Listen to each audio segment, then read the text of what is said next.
Hi welcome back to my channel. ఈరోజు కథ మనసు చూడతరమ 33వ భాగాన్ని వినేద్దాం. జగత్ తల పైకెత్తి ఏం లేదు, ఏదో పీడకల వచ్చింది అంతే అన్నాడు. అందుకే పగటి కలలకు కనడం మానేమనేది అన్నాడు బాల. అందరూ తనని చూసేసరికి అదే అలా పగటిపూట నిద్రపోకు బావా, ఆ పీడకల్లో ఎవరన్నా వచ్చి పీక పిసికి చంపేయగలరు అంటున్నాను అన్నాడు బాల. ఇద్దరి పరాచకాలు చాలే గాని అని బృందా వాళ్ళతో. ఏమమ్మీ అట్టో అంటారు, ఒంట్లో బాలేదా అంది రాగిని. అదేం లేదు నానమ్మ, బానే ఉన్నాం అని ఆవిడతో నవ్వుతూ మాట్లాడుతున్నారు బృందా. జితేంద్ర ఉదయం జరిగింది గుర్తుకు తెచ్చుకుంటున్నాడు. లగేజీతో బయలుదేరే ముందు బృందా మీరాలని పక్కకు పిలిచి, మీరు కేవలం దేవ్ రాజేష్లతో మాత్రమే కోపంగా ఉండాలి. ఇప్పుడు వెళ్లే వాళ్ళ ఇంట్లో వాళ్ళతో కానీ ఇక్కడ ఇంట్లో వాళ్ళతో కానీ కోపంగా ఉండకూడదు అని వాళ్ళకి రాజారెడ్డి వాళ్ళ గురించి, వాళ్ళ రిలేషన్స్ గురించి అన్నీ చెప్పి వాళ్ళతో ఎలా ఉండాలో కూడా చెప్పాడు. వాళ్ళు సరే అని బయటకొచ్చారు. జితేంద్ర మనసులో, అమ్మయ్య ఒక పని అయిపోయింది. వీళ్ళు గనక ఆ ఇంట్లో ఏమన్నా తేడాగా ఉంటే ఆ రాజారెడ్డికి కొంచెం అనుమానం వచ్చినా అస్సలు వదలడు. ముందే వీళ్ళకి అన్నీ చెప్పి మంచి పని చేశాను అనుకుని తను కూడా బయలుదేరాడు. అది గుర్తుకొచ్చి, అమ్మయ్య వీళ్ళు మాలతో మామూలుగానే ఉన్నారులే అని రిలాక్స్ అయ్యాడు. బృందా మీరాలకి ఇచ్చిన దానివల్ల, అదే ఆ మెడిసిన్, బృందా వాళ్ళకి ఇంతకుముందు బాగా ఇష్టమైనవన్నీ ఇప్పుడు నచ్చవు. అప్పుడు నచ్చనివన్నీ ఇప్పుడు నచ్చుతాయి. అందుకే అప్పుడు బాగా ఇష్టమైన దేవ్ రాజేష్లంటే ఇప్పుడు నచ్చదు. అప్పుడు జగత్ అంటే నచ్చదు కాబట్టి ఇప్పుడు తనంటే ఇష్టం. కానీ వాళ్ళు లాస్ట్ స్టేజ్ వచ్చేసరికి వాళ్ళకి ఎవరైతే మెడిసిన్ ఇస్తారో వాళ్ళు చెప్పినట్టే వింటారు. బృందా వాళ్ళు మొత్తంగా ఒక రోబోలాగా దానికి ప్రోగ్రామ్ చేస్తే అన్నీ చేసినట్టు. వీళ్ళకి మెడిసిన్ ఇచ్చిన వాళ్ళు చెప్పినట్టు చేస్తారు వీళ్ళు. సో నేను మెడిసిన్ ఇచ్చాను కాబట్టి నేను చెప్పినట్టే వింటారు. మీరాని ఫారిన్ వాళ్ళకి ఇచ్చేసి బృందాన్ని జగత్కిచ్చి పెళ్లి చేసి తన ద్వారా అన్ని పనులు చేయించుకుందామని తెగ సంబరపడిపోతూ ఉన్నాడు జితేంద్ర. అలా సాయంత్రం అవుతుండగా రాయలసీమ చేరుకున్నారు అందరూ. చాలా ఏళ్ల తర్వాత తన చెల్లెల్ని చూస్తుండడంతో రాజారెడ్డి గారికి ఆనందానికి అవధుల్లేవు. ఇంట్లో అందరూ కూడా చాలా ఆనందంగా ఉన్నారు. కారు ఇంటి ముందు ఆగగానే పరుగున బయటకొచ్చారంతా. కారు దిగి చాలా ఏళ్ల తర్వాత తన పుట్టింటిని చూస్తున్న రాగిణి గారి పరిస్థితి, అటు రాజారెడ్డి గారి పరిస్థితి ఒకేలా ఉంది. సులోచన గారు హారతి ఇచ్చి కళ్ళల్లో నీరు తిరుగుతుండగా ఒకరినొకరు పట్టుకుని ఏడ్చేశారు. కేశవరెడ్డి గారు రాజారెడ్డి గారి దగ్గరికి వెళ్ళి, నన్ను క్షమించు బావా అని చేతులు జోడిస్తుంటే ఆయన అంత మాటొద్దు బావా అని ఇద్దరూ హక్ చేసుకున్నారు. మోహన్ గారు ఆనంద్, మహేంద్ర, శేఖర్లని, మీనాక్షి గారు సురేఖ, కవిత, రేవతిలని ఇలా ఒక్కొక్కరుగా మాట్లాడుతుంటే అప్పుడే ఇంట్లో నుంచి సురేష్, రజని వచ్చారు. వాళ్ళని చూసి రాగిణి గారు ఏడుస్తుంటే సురేష్ అమ్మా అనుకుంటూ ఆవిడ్ని పట్టుకుని ఏడ్చేశాడు. రజనీ కూడా అత్తగారిని పట్టుకుని ఏడ్చేసింది. తర్వాత కేశవరెడ్డి దగ్గరికి వెళ్ళి ఆయన్ని పట్టుకుని ఏడ్చారు. ఇంతలో సులోచన గారు, సరే సరే ఇంట్లోకి రండి అందరూ అన్నారు. అందరూ ఇంట్లోకి వెళ్తుంటే దారికి ఒకవైపు ఆనంద్, మహేంద్ర, శేఖర్లు జితేంద్ర వైపు కోపంగా చూస్తుంటే ఇంకోవైపు దేవ్, రాజేష్, దేవదన్లు కోపంగా చూస్తున్నారు. వాళ్ళ కోపాన్ని చూసి తన పై ప్రాణాలు పైనే పోయాయి.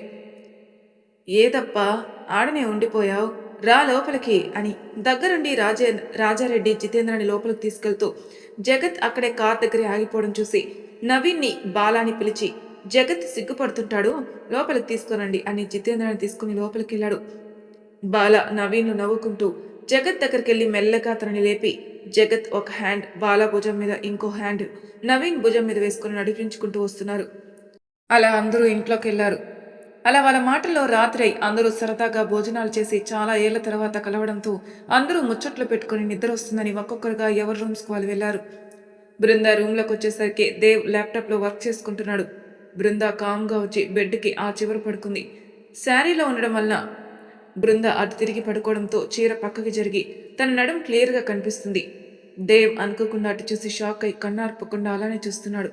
కాసేపు అలానే చూసి తేరుకొని, ఎంత టెంప్ట్ చేస్తున్నావేంటే బాబు, ఇక నా వల్ల కాదు, ఎలాగైనా ముద్దు పెట్టాల్సిందే, కానీ ఎలా అని ఆలోచించి ఐడియా అని తన ఫోన్ తీసుకుని తన నెంబర్కే డయల్ చేసి బృందాకి వినిపించేలా గట్టిగా మాట్లాడుతున్నాడు. హా చెప్పు వెన్నెలా, ఏంటి నా కోసం మళ్ళీ పెళ్లి చూపులు క్యాన్సిల్ చేసుకున్నావా అంటున్నాడు దేవ్. దేవ్ మాటలు వింటున్న బృందాలో ఎటువంటి ఎక్స్ప్రెషన్ లేదు. ఏంటి నేను చేసుకోకపోతే చచ్చిపోతావా? బృందా అన్రొమాంటిక్గా, నేను ఒప్పుకుంటానే, కానీ తని మర్చిపోయి ఎలా అన్నాడు దేవ్. దేవ్ చేతిలో ఫోన్ తీసుకుని, హలో వెన్నెలా, నాకేం ప్రాబ్లం లేదు, దేవ్ని నువ్వు పెళ్లి చేసుకోవచ్చు అని ఫోన్ దేవ్ చేతిలో పెట్టింది బృంద. దేవ్ షాక్గా అలానే చూస్తున్నాడు.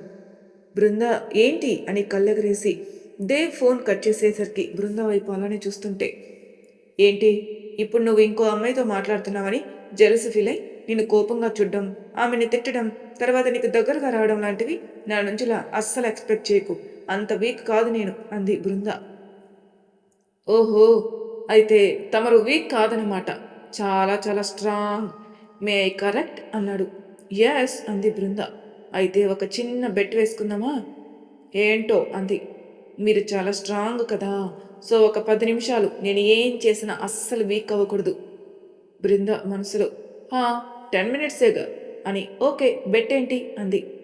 నేను గెలిస్తే నేనేం చెప్తే నువ్వు అది చెయ్యాలి ఇక్కడ ఉన్నంత వరకు. అదే నువ్వు గెలిస్తే నువ్వేం చెప్తే అది నేను చేస్తా అన్నాడు. డన్ అంది బృంద. దేవ్ టైం సెట్ చేసి ఓకే స్టార్ట్ అన్నాడు. బృంద బెడ్ పక్కన చేతులు కట్టుకొని నిల్చొని దేవుని చూస్తుంది. దేవ్ కూడా అలానే బృంద వైపే చూస్తున్నాడు. తన కళ్ళల్లో అంతులేని ప్రేమ కనిపిస్తుంటే బృంద అలానే దేవ్ కళ్ళలోకి చూస్తుంది. 2 మినిట్స్ అలానే చూసుకున్న తర్వాత దేవ్ మెల్లగా బృందా వైపు అడుగులు వేస్తుంటే బృందా కట్టుకున్న చేతులు కిందికి దించి దేవ్ కళ్ళల్లోకి చూస్తూ వెనక్కి జరిగి బెడ్కి ఆనుకుంది. దేవ్ బృందా దగ్గరికి వెళ్ళి తన్ని 2 చేతులతో ఎత్తుకొని అలానే తీసుకెళ్లి బెడ్ మీద వాలాడు. ఇద్దరు ఒకరి కళ్ళలోకి ఒకరు చూసుకుంటూనే ఉన్నారు. దేవ్ బెడ్కి బృందా పక్కగా ఉండి, నా గుండెని కదిలించిన ఈ అందల సవడి ఉన్న చోటులో ఒక సంతకం అని బృందా పాదాల్ని ముద్దాడాడు. దేవ్ బృందా హార్ట్ దగ్గరగా వచ్చాడు. నాకు మాత్రమే సొంతమైన, ఎప్పుడూ నేను ఉండే నా ప్లేస్ అని బృందా హార్ట్ని కిస్ చేశాడు. దేవ్ చుట్టూ చేతులు బిగించి అలానే హక్ చేసుకుని ఉండిపోయింది. దేవ్ తన 2 చేతులతో బృందా ఫేస్ని పట్టుకుని, మనమిరువురం ఒకరికి ఒకరమని బృందా నుదుటిన ముద్దు పెట్టి అలానే ఉన్నాడు.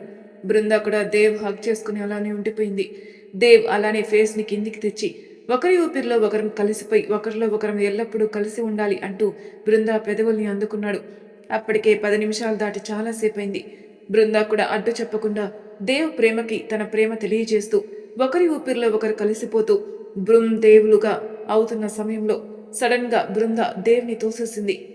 సడన్గా అలా తోయడంతో అది ఏమాత్రం ఊహించని దేవ్ వెళ్ళి కింద పడిపోబోతూ లాస్ట్ మూమెంట్లో తమాయించుకున్నాడు.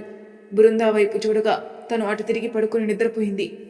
దేవ్ బాధగా వెళ్ళి బృందా పక్కన నిద్రపోయాడు. తెల్లవారుతుండగా అప్పుడే మెలకు వచ్చిన దేవ్ పక్కన చూస్తే బృందా లేదు. బయటికెళ్ళిందని తను కూడా లేచి రెడీ అయి బయటికెళ్ళాడు. రాజేష్ బాధగా రూమ్లో కూర్చొనుంటే దేవ్ధన్, బాల, నవీన్, ఇందు తన పక్కన కూర్చొని తనకి సపోర్ట్ ఇస్తున్నారు. దేవ్ లోపలికెళ్ళి ఏమైంది అంతలా అలా ఉన్నారు అన్నాడు. మీరా కనిపించట్లేదు అన్నాడు దేవ్ధన్. అంతే. ఆ మాటతో దేవ్ షాక్ అయి రాజేష్ వైపు చూశాడు. రాజేష్ బాధగా తలదించుకున్నాడు. దేవ్ అక్కడే మోకాల మీద కూర్చుండిపోయాడు. తనకేం అర్థం కావట్లేదు. మీరా తను ఎక్కడుంది? చిన్నప్పటి నుంచి మీరాకి అమ్మ, నాన్న, అన్న, తమ్ముడు, ఫ్రెండ్స్ అన్నీ దేవ్కి కూడా అన్నీ మీరాని. అలాంటిది ఇప్పుడు మీరా కనిపించట్లేదని అంటుంటే దేవ్కి ఏం అర్థం కావట్లేదు. రాజేష్కి కోపం వచ్చేస్తుంది. ఆ కోపంలోని దేవ్ని చూస్తూ, ఇప్పుడు హ్యాపీ కదా నువ్వు? దాన్ని తీసుకెళ్ళుంటారు. రేపో మాపో వదిని కూడా తీసుకెళ్తారు. అప్పుడు ఏడు కూర్చొని. పేరుకు మాత్రం రెడ్డి గారి పెద్ద మనవుడివి, పెద్ద పోలీస్ ఆఫీసర్వి, బిజినెస్ మ్యాన్, అన్నిటినీ హ్యాండిల్ చేయగల సమర్థుడు. కానీ ఫ్యామిలీ మ్యాటర్కి వచ్చేసరికి అని ఆగిపోయాడు. రే, ఏం మాట్లాడుతున్నావు? వాడి గురించి మాట్లాడి అంత పెద్దవాడివి అయిపోయావా అన్నాడు దేవిధన్. అప్పుడే లోపలికి వస్తున్న భార్గవ్, వాడందాంట్లో తప్పే ఉందిరా అని దేవ్ని చూపిస్తూ, ఇదిగో ఈసారి ఉన్నాడే, అబ్బో అన్నిట్లో తోపు తురుం, కానీ ఫ్యామిలీ మ్యాటర్లో మాత్రం జీరో. నమ్మి నా చెల్లెల్ని అప్పగించాను చూడు, నన్ను అనుకోవాలి. ముందు నుంచి కూడా వాళ్ళని పక్కనే పెట్టుకుని టైం రాని అని ఆగాడు. వాడి అజాగ్రత్త వల్ల ఇప్పుడు మీరా మిస్ అయింది, తర్వాత బృందా కూడా. వాడు ఏదో కోపంలో పిచ్చిగా మాట్లాడుతున్నాడనుకుంటే నువ్వు కూడా ఏంటి భార్గవ్? దేవ్ గురించి నీకు తెలీదా? తనకి బృంద, మీరాల మీద ఉన్న ప్రేమ గురించి తెలీదా? వాడి ప్రాణమే వాళ్ళిద్దరు. అలాంటిది వాళ్ళ విషయంలో వాడు అజాగ్రత్తగా ఉంటాడా అన్నాడు దేవ్ధన్. వీళ్ళ మాటలు ఏవీ దేవ్ చెవినెక్కర్లేదు. అలానే మోకాల మీద కూర్చుని తల కిందికి వాల్చేస్తున్నాడు. కాస్త టక్కున తలెత్తి పైకి లేచి ఫాస్ట్గా బయటికి పరిగెత్తాడు. అందరూ ఏమైందని దేవ్ వెనకే వెళ్లారు. దేవ్ బయటికెళ్లి చుట్టూ చూస్తూ కిందికి చూసేసరికి బృంద హాల్లో కూర్చొని టీ తాగుతూ కనిపించింది. దాంతో దేవ్ రిలాక్స్ అయి ఊపిరి పీల్చుకున్నాడు. బృంద క్షేమంగా ఉంది అంటే మీరా కూడా క్షేమంగా ఉన్నట్టే అని అది వెనక ఉన్న వాళ్ళకి అర్థమైనా మీరా కళ్ళ ముందు ఉంటేనే టెన్షన్ లేకుండా ఉండగలమనుకున్నారు. అందుకే రాజేష్ ఇంక ఉండబట్టలేక జితేంద్ర రూమ్ వైపు వెళ్తుంటే దేవదాన్ని పట్టుకుని ఆపి, ఏరా ఇప్పుడు నువ్వు వెళ్ళి మీరాని ఇచ్చేయమనగానే ఆయన ఇచ్చేస్తాడా? అసలు మీరా ఆయన దగ్గర ఉందో లేక బయటికెళ్ళిందో ఇంకా మనకే కన్ఫామ్గా తెలీదు. అలాంటప్పుడు ఆయన ఏ ఆధారంతో అడుగుతావు? వెళ్ళి మంచిగా అడిగితే చెప్పే రకం కాదు వాళ్ళు. 2 తగిలిస్తే వాళ్ళే చెప్తాడు అన్నారు రాజేష్. 2 తగిలిస్తే మీరా గురించి చెప్తారు. ఇంకో 2 తగిలిస్తే వాళ్ళ జోలికి రారు. చంపేస్తామని బెదిరిస్తే వాళ్ళకున్న డిసీజ్ నయం చేయగలరు అంటే చెప్పు. నేను నీతో పాటు వచ్చి 2 కాదు 4 పీకుతా అన్నాడు దేవ్. ఇప్పుడు ఆవేశంతో కాదు ఆలోచనతో ముందడుగు వేయాలి. మనం ఏమాత్రం ఆవేశపడినా బృంద మీరా ఇద్దరినీ శాశ్వతంగా కోల్పోతాం. భార్యగా ప్రేయసిగా బృంద నా ప్రాణమైతే అమ్మ నాన్న అన్న తమ్ముడు అక్క చెల్లి ఫ్రెండు ఇలా అన్ని రిలేషన్స్ ముడిపడి ఉన్న మీరా కూడా నా ప్రాణమే. ఏమీ తెలియని వయసులోనే దాన్ని విడిచిపెట్టలేదు. ఇప్పుడు అది నా అత్త కూతురు, నా తమ్ముడికి కాబోయే భార్య, నా భార్యకి చెల్లెలు. ఇక ఎలా వదిలేస్తాను దాన్ని? బృందా సేఫ్గా ఉంది అంటే మీరా కూడా సేఫే. కానీ ఎక్కడికి వెళ్ళింది? దేవ్ మాటలతో రాజేష్ కొంచెం శాంతించాడు. అప్పటి వరకు వీళ్ళ మాటలు 1-2 కళ్ళు అక్కడి నుంచి వెళ్ళిపోయాయి. వీళ్ళు ఇలా ఆలోచిస్తూ కిందికొచ్చేసరికి మీరా బయట నుంచి వస్తుంది. తనతో జగత్తున్నాడు. ఇద్దరు నవ్వుతూ మాట్లాడుకుంటూ వస్తున్నారు. లోపలికి రాగానే ఎక్కడికి వెళ్ళావు మీరా అన్నాడు రాజేష్. అది నీకు అనవసరం అంటుంది మీరా. నిన్ను చేసుకోబోయేవాడిగా అది నాకు అవసరమే. చెప్పు ఎక్కడికి వెళ్ళావు? వెళ్లే ముందు ఇంట్లో వాళ్ళకి ఒక్క మాట చెప్పాలని తెలీదా అన్నాడు రాజేష్. ఓ హలో, హోల్డ్ యువర్ టంగ్. ఏంటి నా మీద పెత్తనం చేయాలని చూస్తున్నావా? నేను నిన్ను పెళ్లి చేసుకోవడం ఏంటి? Nonsense. Don't you dare to think like that. I don't want to marry you. Do you understand what did I say? Meera, will you shut up your mouth? Do you know who you are talking to you అన్నాడు దేవ్ కోపంగా. I know everything. Don't get in my way again అని కోపంగా అక్కడి నుంచి వెళ్ళిపోయింది మీరా. మీరా రాజేష్తో అలా కోపంగా మాట్లాడుతున్నా పక్కనే ఉన్న సోఫాలో కూర్చున్న బృంద ఇంచు కూడా కదలకుండా తల కూడా తిప్పకుండా కనీసం గొడవ ఏంటి అని కూడా చూడకుండా టీ తాగుతూ కూర్చుంది. దేవ్ వాళ్ళు మీరా అలా మాట్లాడడంతో బాధగా వెళ్ళి సోఫాలో కూర్చున్నారు. జగత్ నవ్వుకుంటూ వీళ్ళ దగ్గరకు వచ్చి దేవ్ ఎదురుగా బృంద పక్కన కూర్చుని, ఏంట్రా పాపం మీరా అలా మాట్లాడింది? హార్ట్ బ్రేక్ అయిందా బంగారం అని నవ్వుతుంటే దేవ్ అక్కడ టేబుల్ మీదున్న ఫ్రూట్స్ బౌల్ నుంచి నైఫ్ తీసుకుని ఒక కాలు జగత్కి అటు సోఫా మీద ఇంకో కాలు కింద ఉంచి నైఫ్ని జగత్ నెక్ దగ్గర పెట్టాడు. ఇదంతా విత్-ఇన్ సెకండ్స్లో జరిగిపోయింది. జరిగింది అర్థం చేసుకునేసరికి జగత్ మెడ మీద కత్తుంది. అది షార్ప్గా ఉండడంతో దేవ్ దగ్గరికి పెట్టగానే కొంచెం రాసుకుపోయి బ్లడ్ నైఫ్కి అంటింది. జగత్కి అప్పుడే గుండె వేగం పెరుగుతూ ఉంటే, ఏంటమ్మా అలా చూస్తున్నావు? గుండె బద్దలైపోయిందా బంగారం అన్నాడు దేవ్. పక్కనే ఇంత జరుగుతున్న బృంద అస్సలు ఏ రియాక్షన్ లేకుండా కూర్చొని టీ తాగుతుంది. జగత్కి చెమటలతో ఒళ్ళంతా తడిసిపోయింది. దేవ్దం నవ్వుతూ, వాడికి తడిసిపోయింది దేవ్, ఇంకొంచెం సేపు ఉంటే ఎక్కడే కుళాయి తిప్పేస్తాడు. జగత్ వెళ్ళి కోపంగా చూసుకుంటూ రూమ్కి వెళ్ళాడు. బృందా కూడా లేచి తన రూమ్లోకి వెళ్ళిపోయింది. కాసేపటికి టిఫిన్ రెడీ అని చెప్పడంతో అందరూ డైనింగ్ టేబుల్ దగ్గరకు వచ్చారు. అందరూ తిన్నాక మళ్ళీ ఎవరి రూమ్స్లోకి వాళ్ళు వెళ్ళిపోయారు. బృంద మీరాలకి జితేంద్ర ఏదో చెప్తూ చుట్టూ చూస్తున్నాడు. వాళ్ళు కూడా జితేంద్ర చెప్పింది విని ఓకే అని అక్కడి నుంచి బృంద వాళ్ళ రూమ్లోకి వెళ్ళిపోయారు. వాళ్ళు మాట్లాడుకున్నదే అర్థం కాకపోయినా జితేంద్ర ఏదో ప్లాన్ చేశాడని దేవ్ వాళ్ళకు అర్థమైంది. అందుకే సైలెంట్గా బృంద వాళ్ళ రూమ్ దగ్గర నిల్చుని లోపలికి తొంగి చూస్తున్నారు. లోపల బృంద మీరాలు చెరో ల్యాప్టాప్ ముందేసుకుని బృంద పక్కన ఇంకో ల్యాప్టాప్, మీరా పక్కన ఇంకో ల్యాప్టాప్, మొత్తం చెరో 2 ల్యాప్టాప్లతో కుస్తీ పడుతున్నారు ఇద్దరు. వాళ్ళ టైపింగ్ స్పీడు, సిస్టమ్ని హ్యాండిల్ చేసే విధానం చూసి బయట ఉన్న వాళ్ళు ఆశ్చర్యపోయారు, దేవ్తో సహా. ఎందుకంటే వాళ్ళు హ్యాకింగ్లో ఎక్స్పర్ట్లుగా అవుతారని తెలుసు, కానీ మరీ ఇంతలానా, అసలు ఇలా కూడా యూజ్ చేస్తారా అని అలా ఆశ్చర్యంతోనే వాళ్ళని చూస్తున్నారు. బృంద మీరాలు తమ ముందున్న 2 ల్యాప్టాప్ల్ని ఎట్ ఏ టైం యూజ్ చేస్తున్నారు. మీరా యూజ్ చేస్తున్నట్టు యాక్ట్ చేస్తుంది. కాసేపటికి వాళ్ళ పని అయిపోయిందో లేక ఇంకేంటో ల్యాప్టాప్స్ అక్కడ పెట్టి బయటికి వస్తుంటే వీళ్ళంతా ఫాస్ట్గా పక్కకు తప్పుకున్నారు. బృందా వాళ్ళు వీళ్ళని చూడకుండా. వాళ్ళిద్దరూ బయటికి వెళ్ళగానే వీళ్ళంతా లోపలికి వెళ్ళారు. అక్కడ దేవ్కి తప్ప మిగతా వాళ్ళకి హ్యాకింగ్ రాదు. సో వాళ్ళు అలానే నిల్చుని చూస్తున్నారు. దేవ్ ల్యాప్టాప్స్ ముందు కూర్చుని వాళ్ళు చేస్తున్న పని చూసి షాక్ అయ్యాడు. వెంటనే తేరుకొని కంగారుగా 4 సిస్టమ్స్ వరుసగా చెక్ చేస్తున్నాడు. మీరా సిస్టమ్స్ నార్మల్గానే ఉన్నాయి. బృందావి మాత్రం అస్సలు ఊహకి అందని విధంగా ఉన్నాయి.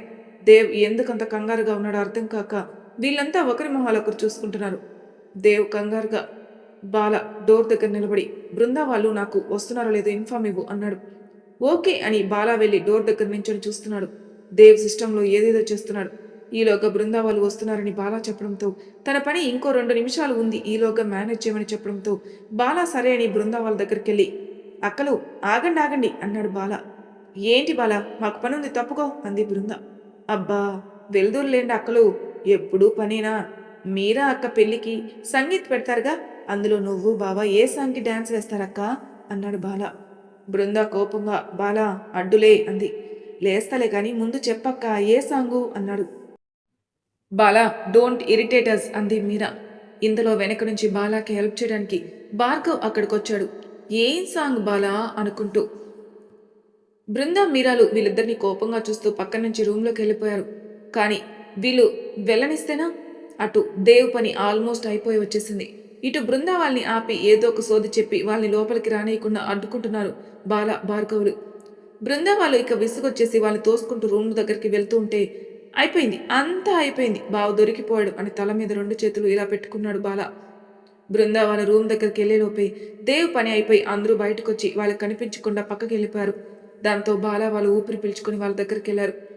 బృందా మీరా లోపలికి వెళ్ళి మళ్ళీ ల్యాప్టాప్ ముందు కూర్చున్నారు. దేవ్ వాళ్ళంతా రాజేష్ వాళ్ళ రూమ్కి వెళ్ళి డోర్ లాక్ చేశాక, ఏంట్రా ఏం చేస్తున్నారు వాళ్ళు, నువ్వెందుకంత కంగారు పడ్డావు అన్నాడు దేవ్ధన్. మనం అనుకున్న దానికంటే డేంజరస్గా థింక్ చేస్తున్నారా వాళ్ళు అన్నాడు దేవ్. ఐ థింక్ బృందా వాళ్ళని టెస్ట్ చేస్తున్నారా వాళ్ళు. ఇది సక్సెస్ఫుల్గా చేస్తే మీరాని వాళ్ళకి అప్పగించి బృందాతో వీళ్ళ పనులు చేపించుకుంటారు. ఇలానే ఊరుకుంటే వాళ్ళు ఇంకా ఏం చేస్తారో మనం ఊహించను కూడా ఊహించలేం అన్నాడు దేవ్ధన్. రేపే దీనికి చెక్ పెడదాం అన్నాడు దేవ్. జితేంద్ర వాళ్ళ రూమ్లో జితేంద్ర ఫోన్లో మాట్లాడి సంతోషంగా పక్కనే ఉన్న జగత్ని హక్ చేసుకుని ఫుల్ ఖుషిలో ఉన్నాడు. ఏమైంది డాడీ, చాలా హ్యాపీగా ఉన్నట్టున్నారు అన్నాడు జగత్. రేపటితో నా 25 ఏళ్ల కళ నెరవేరబోతుంది.